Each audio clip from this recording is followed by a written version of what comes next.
सबसे पहले तो मैं अर्पण कुमार जी का बहुत बहुत शुक्रिया अदा करना चाहती हूँ कि उन्होंने मुझे मनोज श्याम जोशी पर बोलने का मौका दिया है। और मैं उन सभी वक्ताओं का धन्यवाद देना चाहती हूँ जो मुझसे पहले इस कार्यक्रम में बोलते रहे हैं। ये मनोज श्याम जोशी स्मृति व्याख्यान माला 3 दिन से चल रही है। स्मृति उत्सव कहिए या स्मृति आयोजन कहिए, जो भी आप कहें, ये 3 दिन से चल रहा है। और उसमें अनेक वक्ता, बहुत प्रतिभाशाली और उम्दा वक्ता बोलते रहे हैं, मुझसे बेहतर वक्ता, और हर क्षेत्र से। उनमें प्रभात रंजन और प्रदीप पंत जैसे लेखक थे, उनमें रविकांत, त्रिलोकदीप, संजीव कुमार जैसे आलोचक और पत्रकार थे, और रंजीत कपूर और अभिनव चतुर्वेदी जैसे अभिनेता और नाट्य निर्देशक थे। सभी लोगों को मैं धन्यवाद देती हूँ। आशा करती हूँ किसी का नाम छूट ना गया हो। अगर छूट गया है तो उम्र का लिहाज कीजिए, सोचिए भूल गई होंगी। मगर सभी को मेरा बहुत बहुत नमस्कार, आशीर्वाद, क्योंकि सभी से उम्र में बहुत बहुत बड़ी हूँ। और मैं मनोज श्याम जोशी को याद करने के लिए उनका धन्यवाद देना चाहती हूँ। उनके वक्तव्यों के लिए तो देना ही चाहती हूँ, मगर उनकी इस चाहत के लिए भी देना चाहती हूँ कि उन्होंने जोशी जी पर बोला। और जोशी जी के बड़े पुत्र जो हैं अनुपम जोशी, उन्होंने भी बोला था, तो उनका भी धन्यवाद। सबसे पहली बात तो ये कहना चाहती हूँ कि मनोज श्याम जोशी मेरे गुरु भी थे और मित्र भी थे। मित्र थे इसीलिए गुरु दक्षिणा में अंगूठा कटवाने की नौबत नहीं आई। हालांकि मेरी जो शिष्यत्व था वो कुछ कुछ एकलव्य जैसा ही था, दूर दूर से। हमने एक दूसरे को स्वीकारा नहीं था गुरु और शागिर्द की तरह। मगर जोशी जी बार बार मुझसे ये कहते थे कि तुम लिखो और लिखो और अपनी तरह लिखो।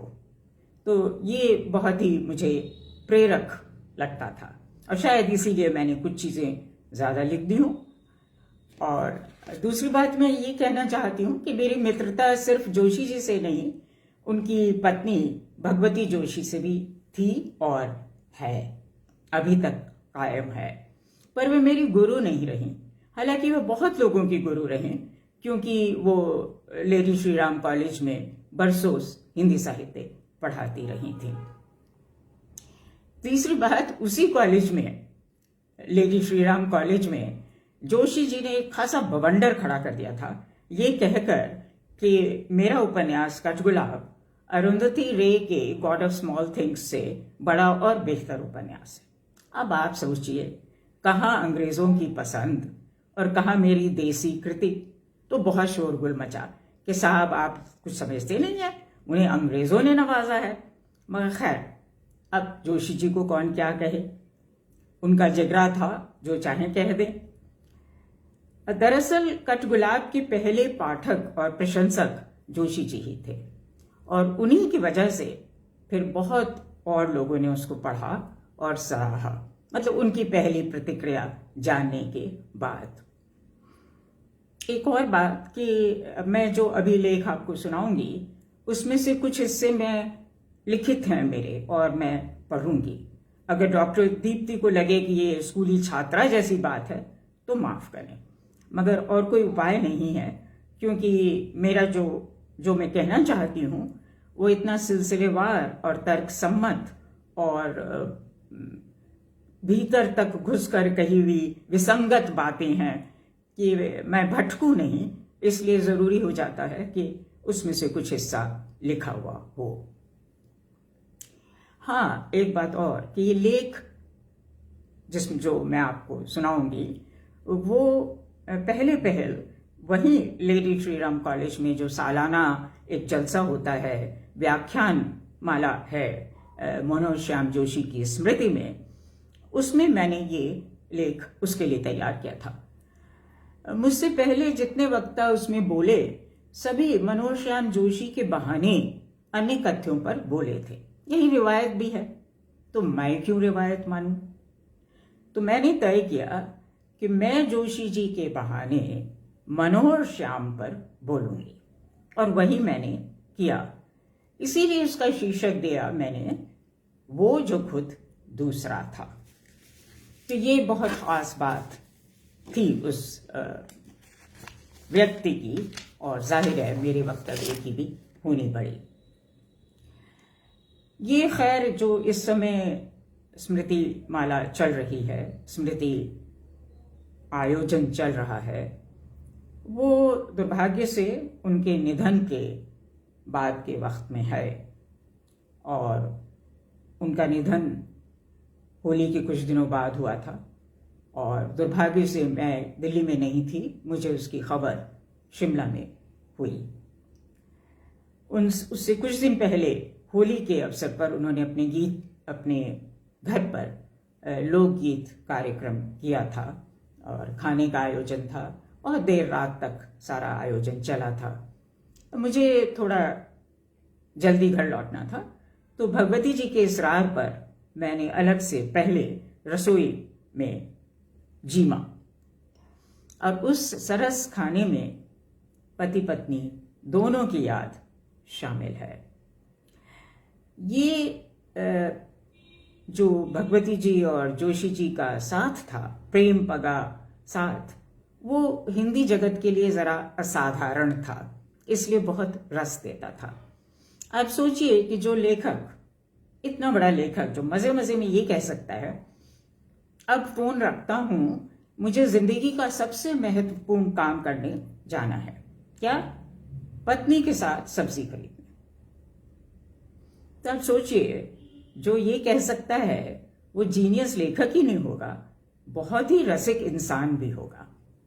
और जोशी जी थे एक बहुत रसिक इंसान थे, इसीलिए मैं उनसे हर तरह की बात कर लेती थी। अब बढ़ती उम्र के साथ दरअसल बातें तो दो ही बची थी। मैं उनसे कहती, आप अपने उपन्यास जल्दी पूरे कीजिए। अब ये कोई बात है कि 3-3 अधूरे उपन्यास पड़े हुए हैं? अब जैसे ही अधूरा उपन्यास कहती, वो शुरू हो जाते अपनी भीमकाय शोध प्रक्रियाओं पर, और पता नहीं कितनी देर ये बात चलती। उसके साथ वो कुछ नए शगुफे भी बयान करते रहते। फिर ये करते कि मुझसे पूछने लगते कि तुम अपना नया उपन्यास क्यों शुरू नहीं कर रही? शुरू करोगी तो हो ही जाएगा। क्योंकि वो कहा करते थे कि स्मृति में संजोकर जो अला बला रखी हुई है, उसमें तालमेल बिठलाने का जो तत्व होता है, वो तुम्हारे दिमाग में काफी विकसित है। पर ये मत समझना कि उसमें कुछ तुम्हारा किया जा रहा है, बिल्कुल नहीं है। वो तो जन्मजात है, दिमाग की संरचना का सवाल है। जन्मजात ऐसा ही है दिमाग तुम्हारा। तो शुरू करोगे उपन्यास तो खत्म हो जाएगा, शैली वैली सब सूझ जाएगी। मैं कहती थी ठीक है, मगर मैं अपने से हटाकर वापस तलवार उन्हीं पर लटकाती और कहती, पहले आप सब कुछ छोड़कर कपीश जी पूरा कीजिए। कपीश जी वो उन दिनों लिख रहे थे, काफी दिनों से लिख रहे थे। वे कहते, अरे अभी तो बहुत शोध बाकी है, भारत वाला तो हो चुका, मगर अमेरिका की 5 पीढ़ियों पर मैं सामग्री जमा कर रहा हूं। मैं कहती, इसे छोड़िए ना, ये जिसके अब जो लिख रहे हैं कौन हूं मैं, जिसमें आप हाथ धोकर भवाली सन्यासी के पीछे पड़े, इसको छोड़िए, कपीश जी को पूरा कीजिए। वो फौरन कहते, अरे उसकी क्या बात करनी, उसकी पोल पट्टी मैं खोल चुका, डिक्टेशन चल रहा है, बस पूरा हुआ समझो। तो वो भी जैनिन जी की तरह बोलकर लिखवाते थे। मैं समझती हूँ इसीलिए जो कृति में, उनकी हर कृति में हर हराता अद्भुत बतरस था, तो वो शायद बोलकर लिखवाने के कारण कुछ हद तक आया होगा। मगर अंततः वो कपीश जी और वधस्थल जैसे महान उपन्यासों को अधूरा छोड़कर और कौन हूं मैं की मोटी पोथी पूरी करके सिधार गए। इससे ज्यादा असामयिक तो थी ही, मगर विद्रूप से पूर्ण घटना और कोई नहीं हो सकती। पर मानना पड़ेगा, ग्रैंड आयरनी थी 100% जोशीनुमा। उनकी मृत्यु के बाद छपा कपीश जी, उनका उपन्यास इसी आयरनी का उदाहरण है। हिंदी में बहुत से उपन्यास बाजार को कोसते दिखलाई देते हैं, पर जोशी जी वो नहीं करते। वो बड़ी बेधक आयरनी के साथ ऐसा कथ्य बुनते हैं जहां भारत के दूर दराज रूढ़ गांव का सबसे नाकारा आदमी बाजार का सही इस्तेमाल करके अमेरिका में गुरु और दार्शनिक की तरह स्थापित हो जाता है। और आप जानिए, विदेश में स्थापित हो गया तो अपने देश में तो हो ही गया, सबसे पहले हो गयाएगा। अब अरुंधति रे को लीजिए, अरे विदेश में स्थापित हो गए तो फिर भारत किस मुख खेत की मूली है। तो होता यह है कि जब उनके कपीश जी की तरह वो वहां जाने गए अमेरिका में, तो उनके पिछले जीवन के बारे में जानने के लिए अनेक विदेशी और देशी पत्रकार उनके गांव रंगकाली में जा जुटते हैं। अब रंगकंगालिया, जितने भी रंगकंगालिये हैं वो भौचक हैं कि क्या कहें उस कुंद सहन विनायक के बारे में, जो कपीश जी तो बाद में बना अमेरिका में, जो पिता के क्रोध के डर के मारे पूरा बचपन और यौवन जनान खाने में बिता कर चुका था। पर एक बात है, वहां रहकर उसे रंग, गंध और प्रसाधन की अच्छी पहचान हो गई थी। जोशी जी के शब्दों में सुनिए। विनायक का संसार स्त्री गंधों का संसार था। चूल्हे में जलती लकड़ियों की गंध, करारी सिकती रोटियों और खुदबुदाते भात की गंध, मसालों बगारों की गंध, तरह तरह के पकवानों की अपनी गंध और उनकी डकारों की गंध, तरह तरह के पकवानों की अपनी गंध और उनकी डकारों की गंध, हींग और अनारदाना के चूर्णों की गंध, पानों की तरह तरह की गंध, कपूरी से लेकर सौंफिया तक, ददासे और दातुनों की गंध, सूखते केशों में घूमती अगर की गंध, बदन पर लगी चंदन, हल्दी और मुल्तानी मिट्टी की गंध, मेहंदी, महावरों की गंध। ये फहरिस्त बहुत लंबी चलती है, पूरी सुनाऊंगी तो 1.5 घंटा लग जाएगा। पर अंत में वे कहते हैं कि स्त्री गंधों का संसार विनायक के मन में पूरी तरह रच बस गया। इसलिए अमेरिका में कपीश जी के नाम से जब वो मशहूर हो गए और उन्होंने अनेक काम किए, तो उसमें महंगे जनाना परफ्यूम इजाद करके खूब नाम और पैसा कमाना भी एक काम था। और जनाना परफ्यूम वो इसीलिए इजाद कर पाए कि वो सब गंध उनके बचपन से उनके मन में बसी हुई थी। जनाना गंध। रंग कंगालियों ने नाम सुनिएगा, उस पर ध्यान दीजिए। रंग कंगाली। तो रंग कंगालियों ने हर बात के जवाब में मिथक, पुराण और वंश के इतिहास का उल्लेख किया। तो लेखक ने भी वही कर दिया। कपीश जी के पूर्वजों की 5 पीढ़ियों का किस्सा हमें सुना दिया। उसमें रसिक भी हैं, शिकारी भी हैं, संगीत साधक और मर्मज्ञ भी हैं और नशाखोर भी हैं। बल्कि रसिक ही नशाखोर हैं। और नशाखोरी का जो चरम है वो है जेवा पर सर्पदंश। जब मैंने पढ़ा कपीश जी तो मुझे नहीं मालूम था। सर्पदंश का मैंने सुना तो था, मगर ठीक से उसका विवरण जिस तरह दिया है जोशी जी ने, वो मुझे मालूम नहीं था। वो मेरे लिए एक नई जानकारी थी। विनायक बेचारा इनमें से कुछ नहीं था। वो हर क्षेत्र में एक जैसा फिसड्डी था। पर आप जानिए, शोहरत मिल जाए तो आदमी खुद ब खुद महान हो जाता है। आप भी जानते हैं, रंग कंगालिये भी जानते थे। ज्ञान से भले कंगाल हो, पर जिसे रंग जमाना आता हो वो सही अर्थों में कपीश जी होता है या हनुमान का अवतार होता है। विनायक ने अपने मरणासन पिता को ये सच्ची खबर देकर कि उन्होंने लॉटरी नहीं जीती है, जबकि सारे लोग उन्हें बतला रहे थे आपने लॉटरी जीत रही है। वो लॉटरी के शौकीन थे, बार बार लॉटरी का टिकट खरीदते थे। और बाकी संबंधी जो रो पीट रहे थे उनका विनायक ने साथ नहीं दिया था, वो नहीं रोया था। तो इस बात से उसे अपने सच्चाई से, सच बोलने से पिता का आशीर्वाद मिल गया था। उन्होंने कहा कि भगवान ने तुझे इसीलिए बनाया है कि तू भगवान जैसा बनने की कोशिश करे।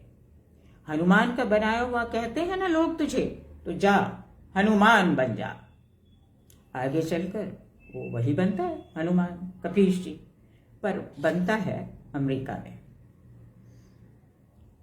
ये ऑरवेल का आपने एनिमल फार्म पढ़ा होगा, इंद्र सिन्हा का हो सकता है एनिमल्स पीपल पढ़ा हो, ना पढ़ा हो तो पढ़ लीजिएगा।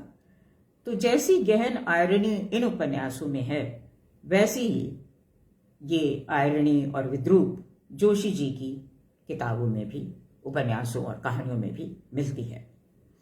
और वैसे हिंदी साहित्य में बहुत कम मिलती है आयरनी, और उसकी समझ उससे भी कम है। पर मैं मानती हूं कि साहित्य में प्रतिरोध दर्ज कराने का जो सबसे सक्षम हथियार है वो है आयरनी या विद्रूप। वो इसलिए कि वो उपदेश देकर पाठक को दूर नहीं भगाता, कथा रस की गिरफ्त में लेकर वो उसे प्रेरित करता है कि वो पुनर्विचार करे। जब लेखक अपने पर हंसने की हिम्मत दिखाता है ना, तो पाठक चाहे हंसे नहीं, मतलब इतनी हिम्मत ना करे, मगर वो अपने अंतर्विरोधों की जांच कर लेता है, करने लगता है, कभी कभी तो कर ही लेता है पूरी। तो जोशी जी के अनुसार एक बात और, जोशी जी कहते थे उनके अनुसार कपीश जी अधूरा था, पर आप पढ़ेंगे तो पाएंगे कि बिल्कुल पूरा है। अगर जोशी जी हमें न बतलाते कि उसका एक खंड और लिखा जाना है तो हम उसे पूरा ही मानते। क्यों मानते? इसलिए कि वो अपनी तर्क सम्मत परिणति पर पहुंच चुका, और यही उपन्यास का अंत होता है। जैसे मुझसे जोशी जी ने एक बार पूछा, तुम्हें कैसे पता चलता है कि तुम्हारा उपन्यास खत्म हो गया? मैंने कहा सवाल तो बहुत बढ़िया है, मगर बस ऐसे ही पता चलता है कि भाई अपनी तर्क सम्मत परिणति पर पहुंच गया, जैसे आपको पता चलता है अपने उपन्यासों के बारे में। असल में मैं कुछ ऐसी बात कहने जा रही हूँ जो लोगों को अजीब लगेगी, मगर मैं मानती हूँ, विश्वास करती हूँ, यकीन है मुझे कि जोशी जी जानते थे कि कपीश जी पूरा हो गया।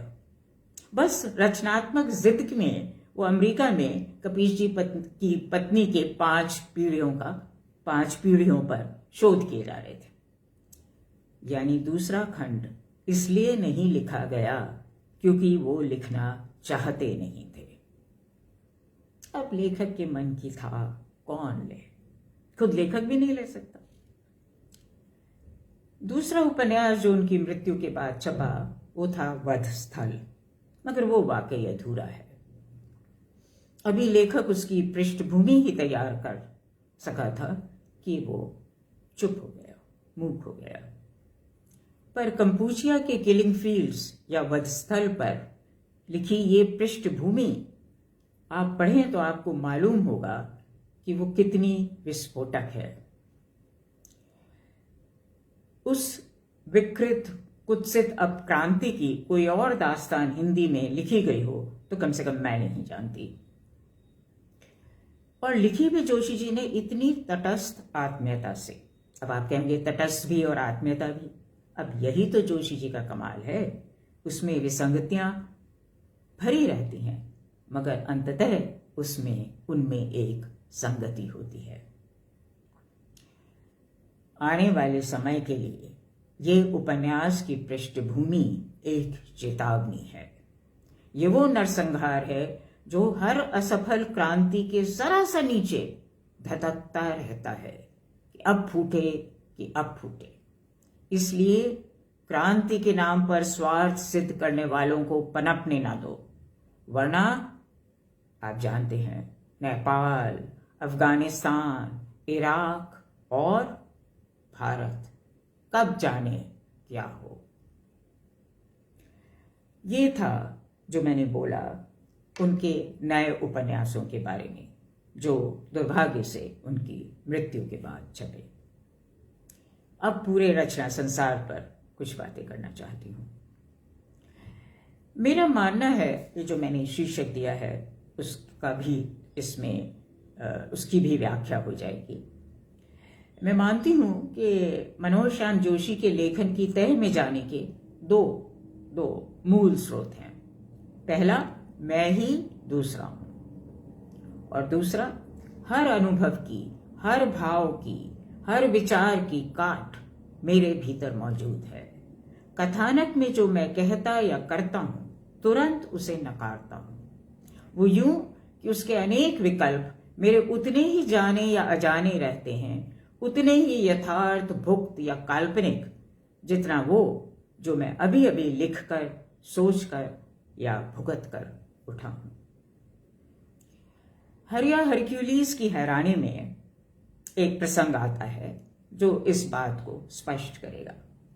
कहते हैं, पूछता है एक आदमी, क्या गुमालिंग, एक उसमें शब्द आता है बार बार, क्या गुमालिंग एक बेमतलब शब्द है?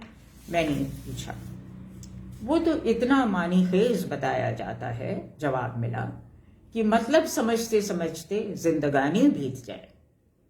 गुमालिंग का अर्थ है मैं ही वो दूसरा हूं। इन लोगों के जीवन दर्शन में प्रतिरूप का महत्वपूर्ण स्थान है। इन लोगों मतलब ये एक कबीले के बारे में बात हो रही है।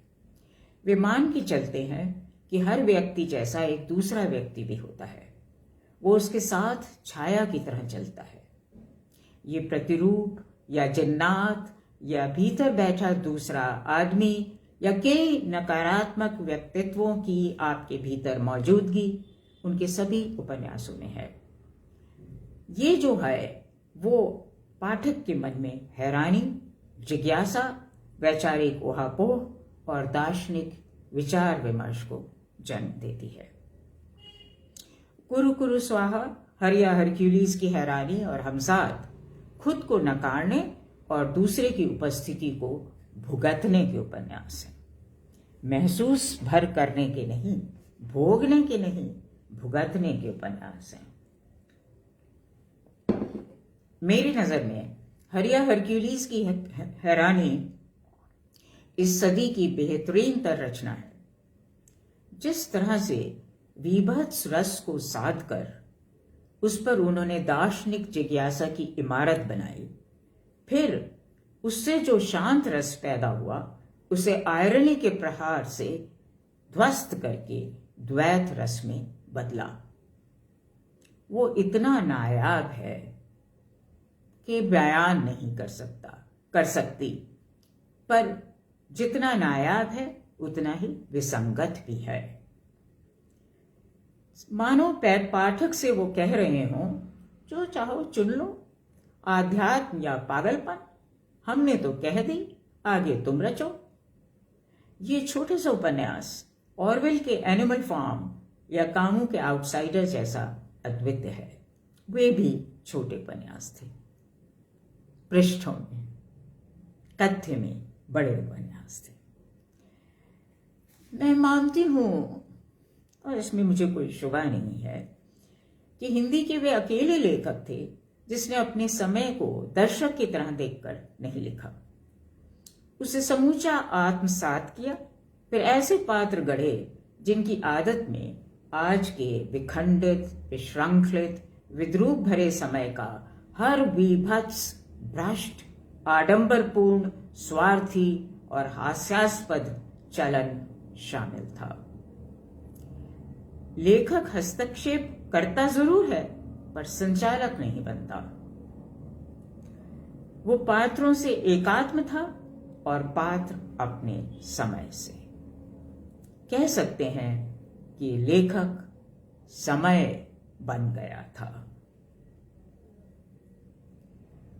पात्रों का शर्मनाक, हौलनाक और हास्यास्पद व्यापार अपने समय के गहन अनुभव और अध्ययन से उपजे लेखक के मोहभंग की परिणति था, वो लेखक के मोहभंग से उपजा था। क्षुद्र लोग उसमें, उन पात्रों में अपना प्रतिबिंब देखते और नाराज हो जाते, और फिर नाराजगी में करते ये कि उस करुण, क्रूर, सत्य, अनुभूत कथ्य को अश्लील करार कर दे देते। कि हमारे यहाँ एक ही हथियार होता है लोगों के पास, ये जो समझ में ना आए या जो तंग करे, परेशान करे, नाराज करे, उसे अश्लील बतला दो। तो उसको अश्लील बतलाते और अश्लील बतलाकर अपने अपराध बोध से मुक्त होने की कोशिश करते। इस संवादहीनता का सबसे बड़ा खमियाजा उपन्यास हमजाद ने भुगता, जिसमें लेखक ने अपने समय की क्रूर विसंगत त्रासदी को आत्मसात करके खुद अपना पाप बना लिया था। पाप, इस शब्द पर गौर कीजिए। वो उनका, लेखक का था तो पाप पात्र का, मगर लगता था जैसे लेखक का पाप हो। हमजाद समकालीन सभ्यता और संस्कृति से सर्वांग मोहभंग को उसके क्रूरतम शिखर तक ले जाता है। और मोहभंग कब श्लील हुआ है? अब जब श्लील हुआ नहीं तो लेखक उपन्यास में क्यों श्लील बनाता उसे? उपन्यास का पूरा किस्सा ही बदकार सच का सामना करने की कुव्वत से उपजा है। नरक लफ्ज से बना जो अनायक का नाम है, नरकयानी, वो भी मानीखेज है। उपन्यास की फारसी मिली उर्दू जुबान शोधेपन पर नकली या लतीफ शाइस्तगी का नकाब डाले रखती है। पाठक धोखा खा जाता है कि शायद लेखक को जुगुप्सा नहीं हो रही इस पूरे व्यापार से, पर जुगुप्सा जबरदस्त है। वरना मोहभंग कैसे होता और उस विभत्स को अपने सिर लेने की कुव्वत कहां से आती? और आलोचकों और सतही पाठकों की खातिर लेखक किरदार से अलग भूमिका में नहीं टपका। ये उसकी अप्रतिम सफलता है। उसने खुद को बचा लेने की खातिर उपन्यास की बलि नहीं दी, वो उपन्यास के लिए अपनी बलि चढ़ाने में सक्षम, सबल, हिम्मती था। हमजाद का परकाया प्रवेश इतना अद्भुत है कि हम भूल जाते हैं कि वो लेखक का आत्मकथ्य नहीं है भाई, और तमाम गिलाजत के लिए लेखक को ही दोषी ठहराने लगते हैं। तो जोशी जी के साहित्य का मूल सूत्र मैं ही दूसरा हूं हमजाद में हमारे भीतर निवास करते उस बदकार हैवान की तरह सामने आता है जो हमारे साथ पैदा होता है, इसलिए हमजाद कहलाता है, और जिससे हम ताउम्र लड़ते रहते हैं।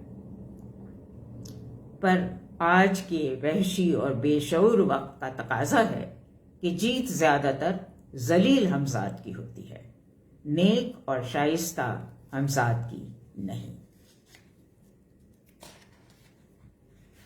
एक बात और जो मुझे हमेशा तंग करती है वो कहना चाहती हूं।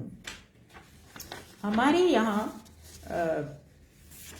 साहित्य को समाज से जोड़कर देखने का रिवाज है।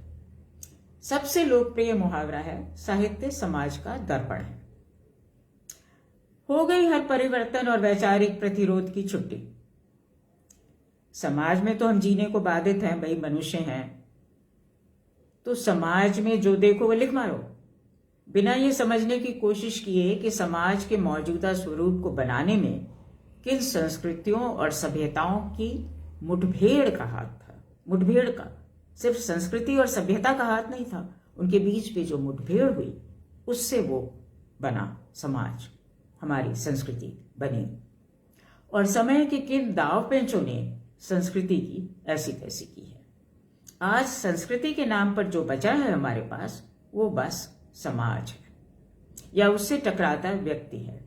जो व्यक्ति कम, विज्ञापित इकाई ज्यादा है, एक क्लोन, एक प्रोटोटाइप जिसका खाका शक्तिशाली जन तैयार करते हैं, कभी धर्म के नाम पर, कभी पूंजी के नाम पर, कभी राजनीतिकवाद के नाम पर, और कभी बाजार के नाम पर।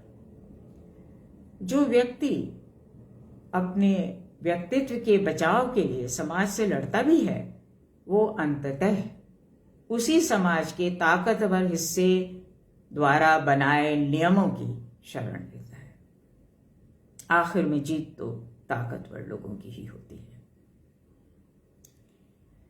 तो अगर साहित्य मात्र इस समाज का दर्पण है तो खासी बेकार चीज है। वो काम तो पत्रकारिता और इंटरनेट कहीं बेहतर तरीके से करते हैं। मैं मानती हूं कि वो दर्पण नहीं है, कसौटी का पत्थर है। जब अपने समय के विद्रूप, विसंगति और अतिरंजित अनास्था को इस पत्थर पर परखने का काम करता है लेखक, तो बड़ी चोट खाता है उसका जिगरा। बड़ा जिगरा चाहिए, बहुत बड़ा जिगरा चाहिए अपने को उस विभत्स विद्रूप के अंग की तरह स्वीकारने में। जोशी जी में पर्याप्त साहस था, बल्कि पर्याप्त से ज्यादा। कुरु कुरु स्वाहा से हरिया हरक्यूलिस की हैरानी से होते हुए क्याब तक की यात्रा उसका एक बेहतरीन नमूना है। सबको मेरा नमस्कार। जो लोग मुझे नमस्कार कर रहे हैं, दीदी कहिए, आदरणीय की जरूरत नहीं है। मैं तो अपने को आप ही की उम्र का मानती हूं। कई बार कहा जाता है कि मनोज श्याम जोशी उतने ही पारंपरिक भी थे जितने विद्रोही थे, पर मैं मानती हूं कि विद्रोही होने के लिए भी परंपरा का उतना ही ज्ञान जरूरी है जितना रूढ़ होने के लिए। जोशी जी परंपरा के अभूतपूर्व ज्ञाता थे। कुछ हिस्सों के प्रशंसक थे, कुछ के रसिक, कुछ के विद्रोही व्यंग्यकार, पर लेखन में रूढ़ होने की उन्होंने सुविधा अपने आप को कभी नहीं दी। कुरु कुरु स्वाहा उनका पहला उपन्यास था। उसमें मैं ही दूसरा हूं के सूत्र को 2 नहीं 3 तल्लों में बांटा गया था। खुद अपने नाम से उन्होंने तिकोना किरदार रचा था। मनोज श्याम जोशी नाम के जमीनी पत्रकार और कथावाचक के भीतर 2 और जन जी रहे थे। एक हद दर्जे के बौद्धिक हिपोक्रेट, कला फिल्म पटकथा लिखने की जद्दोजहद में जुटे जोशी जी, और दूसरा बाल मन से मुक्त होने में असफल भावुक मनोहर। और एक मनोहर श्याम जोशी तो थे ही।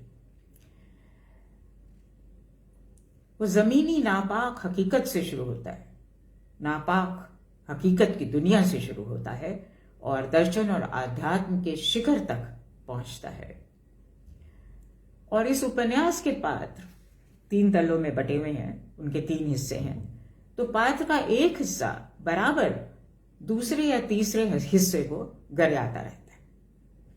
किस प्रसंग में, किस सवाल के जवाब में, किस घटना को भोगने में, तीनों में से कौन सा हिस्सा प्रमुख हो जाएगा, पाठक कयास लगा नहीं पाता।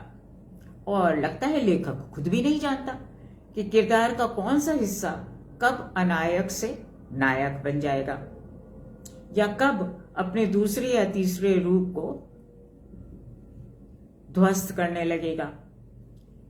एक के भीतर जी रहे तीनों अंश स्वतंत्र पात्र भी हैं और एक दूसरे के ऑल्टर ईगो भी। हकीकत पर फंतासी हावी हुई नहीं कि अवचेतन में जी रहे नास्तिवादी, उनके अवचेतन में जो जी रहा था वो एक नास्तिवादी था। तो वो नास्तिवादी हर रोमानी हकीकत या फंतासी को बराबर भस्मीभूत करता चलता था।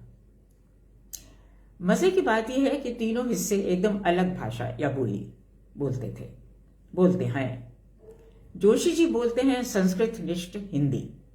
कहाँ वो खलीक अघोरी, कहाँ वो आभिजात सुंदरी।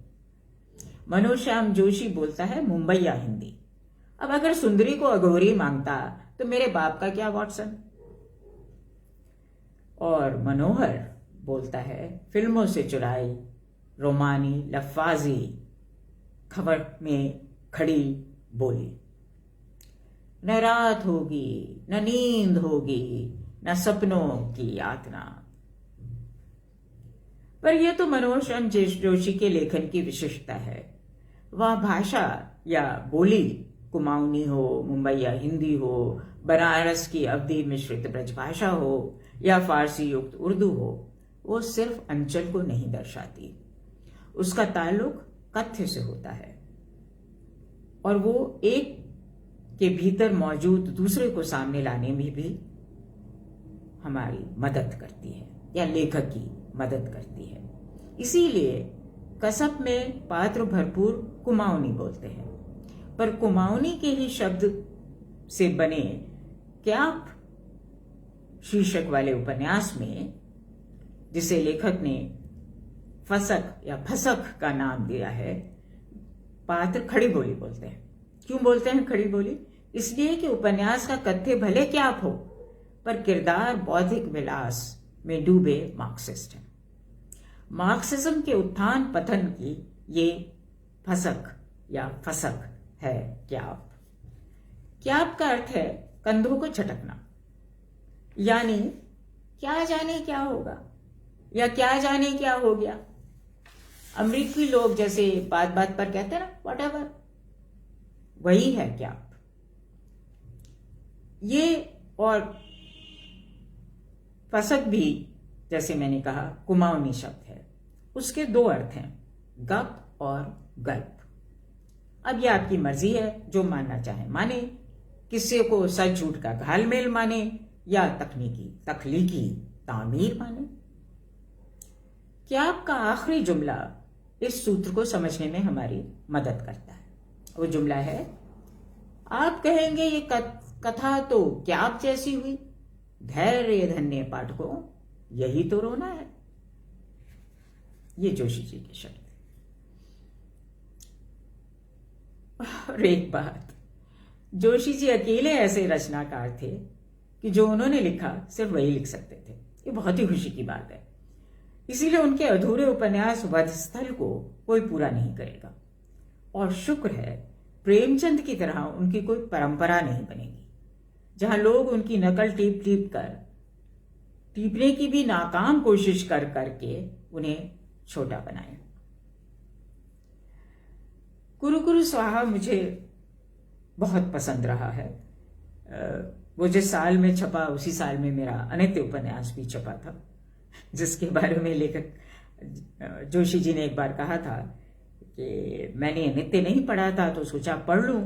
मैंने पढ़ा तो मैंने सोचा कोई राजनीतिक उपन्यास है, मगर वो तो पूरा मृदुला है। अब औरों के उपन्यासों में जो पिताजी होते हैं, बाबूजी होते हैं, वो खुरपी लेकर बगीचे में काम करते रहते हैं।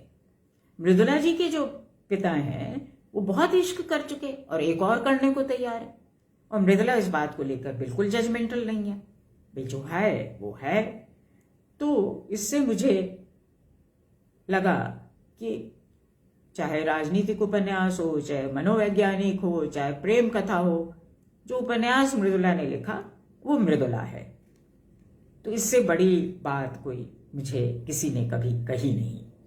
तो उसी साल में, जिस साल में अनित्य लिखा गया था, उसी साल में कुरु कुरु स्वाहा छपा था। तो मुझे याद है धर्मवीर भारती ने इन दोनों उपन्यासों का नाम लिया था कि इस साल के ये अच्छे उपन्यास है। कुरु कुरु स्वाहा तो महान उपन्यास था। और उसमें एक प्रसंग है जो मुझे लगता है कि मेरी इस धारणा को पुख्ता करने के लिए ही लिखा गया है कि एक जन के अंदर 3 जन हैं, तीनों अलग अलग बोली बोल रहे हैं, और उनको जिस तरह लिखा गया है उसकी कोई नकल नहीं है, कोई नकल उसकी कर नहीं सकता। तो वो मैं आपको सुनाती हूँ थोड़ा सा वो प्रसंग जोशी जी के शब्दों में। कथावाचक जो जोशी जी हैं वो एक पटकथा लिखता है और उसे दिखाने रथिचित भट्टाचार्य के पास जाता है, जो असल में ऋत्विक घटक है। थीम ठीक है दादा? जोशी जी ने बहुत श्रद्धा से पूछा। थीम था परफेक्टली लाउजी। दादा ने दीर्घ निश्वास छोड़ा। सुनकर दिमाग थक गया। सुनकर जोशी जी का चेहरा उतर गया। उसके बाद इधर उधर की जीनियस नुमा बातचीत के बाद दादा कहते हैं, ए मनहर, तुम डिंकी जैसा फेस क्यों बना लिए? राग करो चो, मैं तो एकमात्र कहना चाहते मनहर, महाआकांक्षा धरो मन में।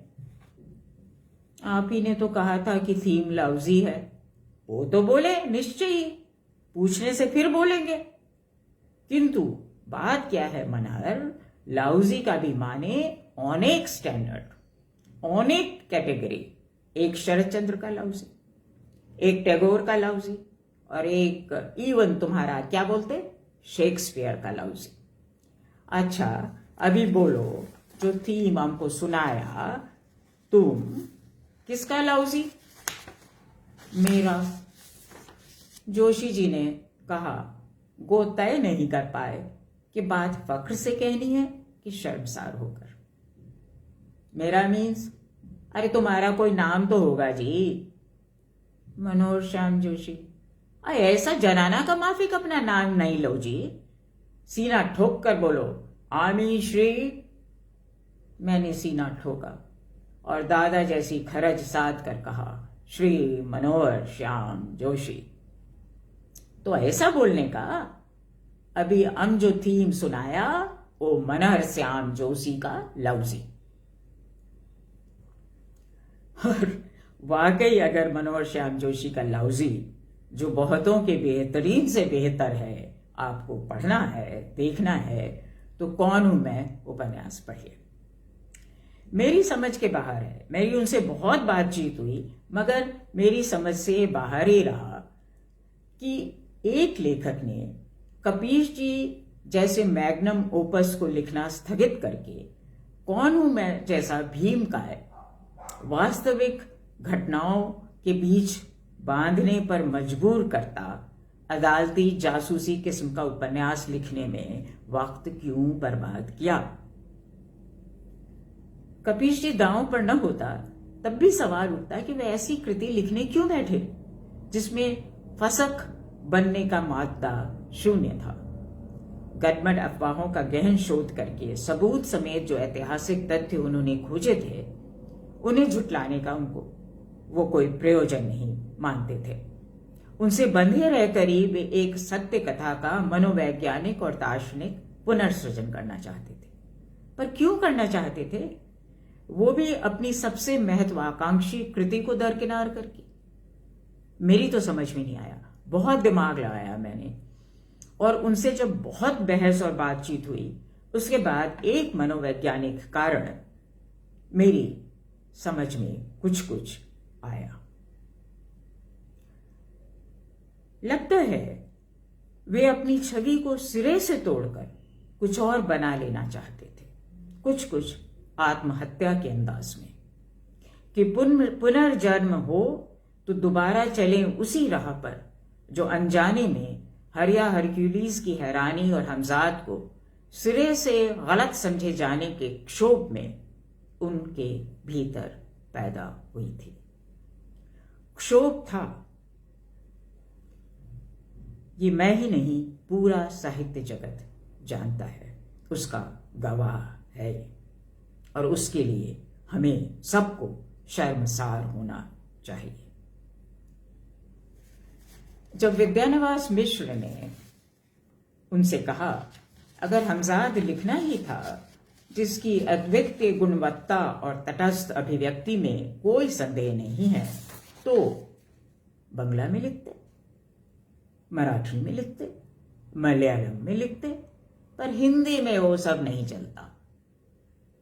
तो बहुत चोट लगी उनको, बहुत चोट लगी, और तब उन्होंने ये लेख लिखा, लव शव सेक्स वेक्स हिंदी में नहीं चलता जी। ये उन्होंने जो लेख था अपने अंतिम समय से कुछ ही पहले लिखा था। आप लोग जानते ही होंगे कितनी बड़ी विडंबना है कि कुरु कुरु साहा को नहीं मिला, हरिया हरक्यूलिस की हैरानी को नहीं मिला, कसब को नहीं मिला, साहित्य अकादमी पुरस्कार कियाप को मिला। कियाप भी बढ़िया कृति है, मगर इतनी देर बाद मिला कि उसके बाद वो कुछ ही समय जीवित रहे।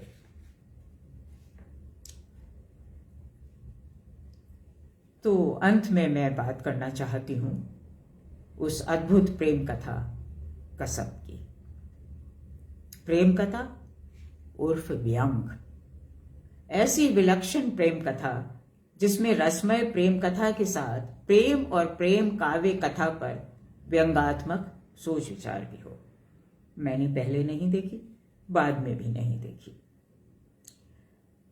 पर अंततः सच्चा विजेता उसमें प्रेम ही है, इसलिए कि नायिका से भी अधिक जो नायक है उसमें, वो नायिका के साहित्य अनुरागी रसिक पिता का मन मोह लेता है।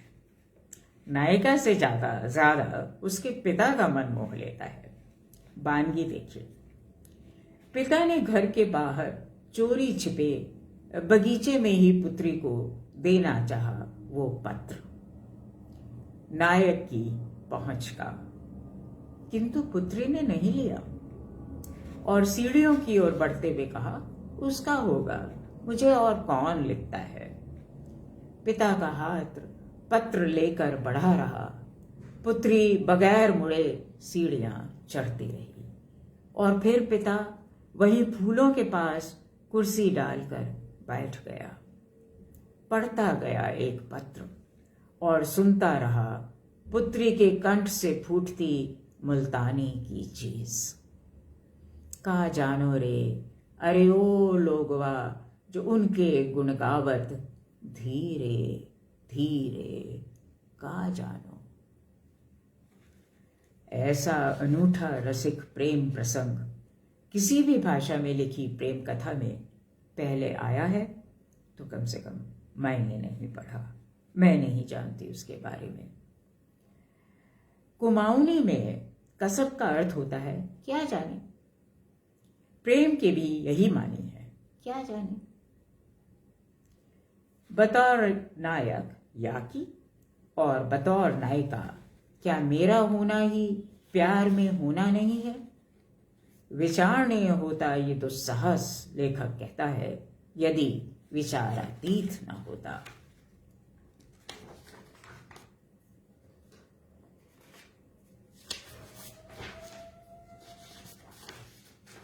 थोड़ा सा ये पन्ना ढूंढना पड़ेगा क्योंकि इसको बिना पन्ने के मैं नहीं पढ़ सकती। हाँ, ये लेखक प्रेम पर व्यंग करता है, बराबर व्यंग करता है, मगर करता है तो मुझे लगता है उसी अंदाज में करता है जिसमें ईश्वर करता है। आखिर हम सबके जीवन की पटकथा तो ईश्वर ही लिखता है, उनके जीवन की भी ईश्वर ही लिखता है, जो उसकी सत्ता को नकारने का ढोंग करते हैं। ढोंग तो करते हैं पर मन ही मन उसे कहते रहते हैं, उससे भाई ऐसा करते वैसा करते, तो वो जपते नहीं मगर जपते हैं, क्योंकि ईश्वर को नकारने के लिए बहुत साहस चाहिए। इतना साहस बहुत कम लोगों में होता है, स्त्रियों में होता है कभी कभी, खासकर प्रेम होने पर। प्रेम होने पर स्त्रियां ये मानकर चलने की हिम्मत कर लेती हैं कि ईश्वर उनके साथ होगा ही होगा, जालिम कहाँ जाएगा। ये भी एक तरह उसकी सत्ता को नकारना है कि होगा वही जो मंजूर माशूक होगा। अच्छा तो डीडी, इश्क में ऐसा भी होने वाला ठहरा बल। प्रेम का याकीवाद, क्या जबरदस्त संरचना है प्रेम को परिभाषित करने की। प्रेम के याकीवाद, ये जोशी जी के शब्द हैं, इसीलिए मैं पन्ना ढूंढ रही थी। प्रेम के याकीवाद की चरम परिणति यही है कि ये तू है कि मैं हूं। देवता को पूजने के लिए स्वयं देवता बनना होता है। किसी से प्यार करने के लिए भी उसे अपने में प्रतिष्ठित कर लेने का विधान है। देख भाई, या तो ये स्थिति पैदा कर कि फूल को मैं देखता हूं, फूल मुझको देखता है, फूल का मैं देता हूं, फूल मेरा देता है। दिव्य तर्क इस तरह तो तरफा दमकता रहे। पर अगर मानवीय तर्क है तब तो भाई इसमें से एक की बलि देनी ही पड़ेगी। सवाल ये है कि तू उससे प्रेम करता है या कि तू चाहता है कि वो तुझसे प्रेम करे। पहली स्थिति में तुझे अपने तर्क को तिलांजलि देनी ही होगी। दूसरी स्थिति लाना तेरे वश की बात नहीं, क्योंकि तू है, वो है। प्रेम का तर्क अलंकार अपेक्षी नहीं, वो सहज ऋजु है। मेरी जिज्ञासा तुझसे है, मेरी अस्मिता तू ही है। ये है प्रेम। प्रेम की ये सत्यनिष्ठ व्याख्या करने के बाद आप लेखक का जिगरा तो देखिए कि स्वयं उसे शब्द आडंबर कहकर उड़ा देता है। पर हम आप जानते हैं यही सच है। जानते हैं ना? जानते होंगे अगर कभी प्रेम किया होगा। जरूरी नहीं है कि क्या हो, बल्कि ज्यादा संभावना तो यही है कि नहीं किया होगा। कसब की कुमाऊनी मिश्रित हिंदी इतनी सहज और आडंबर रहित है कि वो भी प्रेम की तरह बस है अलंकार निरपेक्ष। उसे आंचलिक बोली कहना उसे छोटा करना है। उस भाषा को पढ़ते पढ़ते लगने लगता है, कम से कम मुझे तो ऐसा ही लगा, कि यही असल में हमारी भाषा है। ये नहीं लगता कि किसी और अंचल की भाषा है, लगता है यही हमारी भाषा है। खड़ी बोली होनी ठहरी किसी अंचल की भाषा बल। नमस्कार। यहाँ मैं अपने बड़े लंबे वाचन को विराम देती हूँ। आप सबका बहुत बहुत शुक्रिया जो मुझे सुना। अब सुनना तो बाधित था, एक तरह से सुनने पर तो आप बाधित थे, क्योंकि वर्चुअली हो रहा है। मुझे पता भी नहीं आप सुन रहे हैं कि नहीं सुन रहे हैं, कि यूं ही कुछ कुछ लिखे दे रहे हैं, या सच लिख रहे हैं, या व्यंग कर रहे हैं, कुछ नहीं पता। मगर मैं मान कर चल रही हूँ कि और जो हो, आप जोशी जी के प्रशंसक हैं, पाठक हैं, और उसके लिए आपका आभार। और जन सुलभ पुस्तकालय मेरी जबान ही लटपटाने लगी है। जन सुलभ पुस्तकालय के संचालक कृतिकार अर्पण कुमार जी का बहुत बहुत धन्यवाद, आभार, नमस्कार।